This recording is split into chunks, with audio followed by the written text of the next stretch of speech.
Hi there, my name's Aaron Short and welcome to my YouTube channel, and today I'm talking about the Elite Acoustics pedal power supplies. I just posted a video review of the Elite Acoustics rechargeable mixer, and I mentioned in that video that you can also buy these mixers without the rechargeable battery inside. Elite Acoustics are now selling their own pedal power supplies, one of which is rechargeable, so you can use it with your existing Elite Acoustics mixer or another mixer. Before I get started on this, I want to just make this very clear. You've got to be careful when dealing with power supplies. So if you have a mixer or a pedal, always check with the company that makes that product what the power requirements are exactly. It's not a case of just plugging a power supply into a pedal. I have to make this very clear because I can't be responsible for anything that happens or goes wrong. Now, in my life of using pedals, and I've used a lot of rechargeable power supplies, I personally have never fried a pedal. But people will warn you, you must use the right polarity and strength of power from the supply. One thing to be really aware of with this stuff is that some power supplies will power up a pedal and it looks like it's working, but actually it's not drawing enough power, and weird things can happen to the sound, or it can shut down, or it can damage the pedal or the power supply, or both things. So I want to put that out there before I get into this.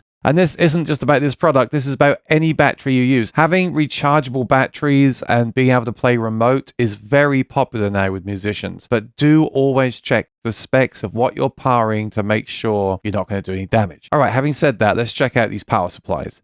First of all, we'll jump onto their website and I'll show you the 3 products they've released. So this is the Elite Acoustics website, and as you can see, there's 3 supplies here. The first one is the one that I'm the most interested in, and this is the Gig Charge 5. This comes in right now at $300. Make sure you check the website for the latest prices and specifications. But this one contains a rechargeable battery. So we'll take a close look at that in a second. And then there's also the Elite Acoustics ISO 4 high current pedal power supply. That one does not have a battery, therefore it's $139. And then there's the expansion kit to add more available outlets as well. Quickly on the left, you'll see there are also some additional cables as well. These come with cables, but sometimes you need other cables. Remember, I said at the start of the video to be careful how you power your pedals. You may have to get a special cable for certain types of pedals. So they sell those as well. All right, let's take a closer look at these power supplies. This is the Gig Charge 5 because it has 5 power outlets. It weighs around 5 pounds. It's quite small, as you can see. And this is the flagship one. This is the one that's most interesting to me because it has that internal battery, which I think is really great. You charge it by using the included power supply where it says DC input. That's where you charge it up and it will show you that it's charging. And then once it is charged, you've got this power switch here, which I can flip on. So there you go. This is completely wireless. You can use this to charge your existing Elite Acoustics mixer. Maybe you just want to go wireless on occasion, then it'd be great to have the 2 things separate. So when you don't need this, you haven't got to take that additional weight with you, because the Elite mixers without the power supply are much smaller and lighter and also more affordable. There's many power supplies like this on the market. But what I really like here is some of the features they've included that are a bit different to the competition. First of all, you've got that USB port. It's not USB-C, it's a USB-A, but you can use something like this cable here, which has different options on the end. And you can plug in the latest iPhone, which uses USB-C, or an older iPhone with a Lightning port. And you can use that to make sure your device is charged up at the gig. Everyone's using phones and iPads now at gigs, so it's great to have that on there. Below that, you'll see it says output enabled. You could actually turn off the outputs.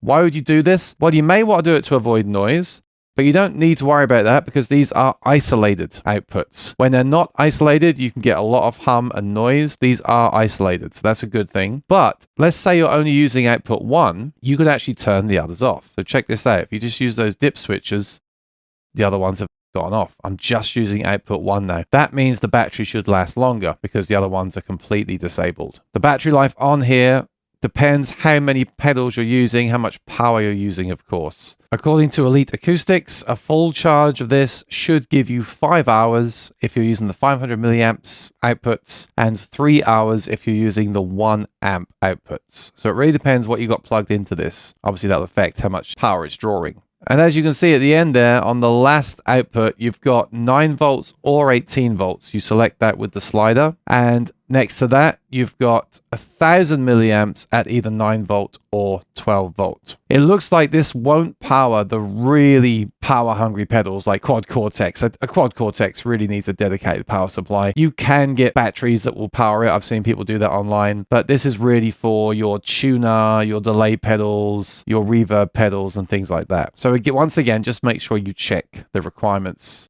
of your device. But I love the look of this. I love the design, and it's nice and light. Obviously, if it was more powerful and had a bigger battery, it would be bigger and heavier. So you've got to strike that nice and happy medium in between the two. But a very nice feature set and very well thought out. If you want to take this along with you to power your mixer and some pedals, this would be ideal by the looks of it. All right, let's move on to the next one. So this is the Gig ISO 4. This is way lighter. This is very light and very small and compact. So with this one, you do plug in the DC input on the back, and then you have 4 outputs for different pedals. Again, output 1 could be 9 volt or 12 volt, and these are each 500 milliamps. So this is definitely for lower power pedals, like, again, the tuner and the reverb pedal and the distortion pedal and things like that. For that reason, it's very light and small, very well made, very rugged. Obviously, there's no battery inside, so it's very light. And this would be mounted to a pedal board. You could put Velcro on the bottom. I like the 3M, by the way. Put some 3M on there. Put it on your pedal board if you have one. And then from one input on the back, you can power all of these others. There's also a DC through, and that would be used to power the Gig ISO 4 expansion kit that I showed you earlier in order to have more outputs available from the one power supply. So if you're not worried about battery power and being rechargeable, I would go this way because it's more affordable and it's much lighter, but it doesn't offer quite as much power as the other one. And it doesn't offer that rechargeable option. And I know a lot of people that watch my channel love having rechargeable amps and battery packs for pedals these days. It is nice to turn up to a venue, throw your board on the ground, stick your amp on the pole and go, and not have to ask anyone at the venue where the outlet is for your power. And as I said, these both come with the power supply you'll need. So this is for the one I just showed you. And they also come with the most commonly used power cables as well. And if you need more, they are available from the Elite Acoustics website. All right, so what do you think of that? Do you use an acoustic guitar pedal board? Are these interesting to you? Do you need battery power for your acoustic guitar pedal board or your mixer? Do let me know in the comments below. I hope you enjoyed this video. Thank you to Elite Acoustics for providing these for the video today. And if you're new here, please do me a massive favor and subscribe to the channel and ring that bell. And I'll see you next time. Take care and be well. Bye-bye.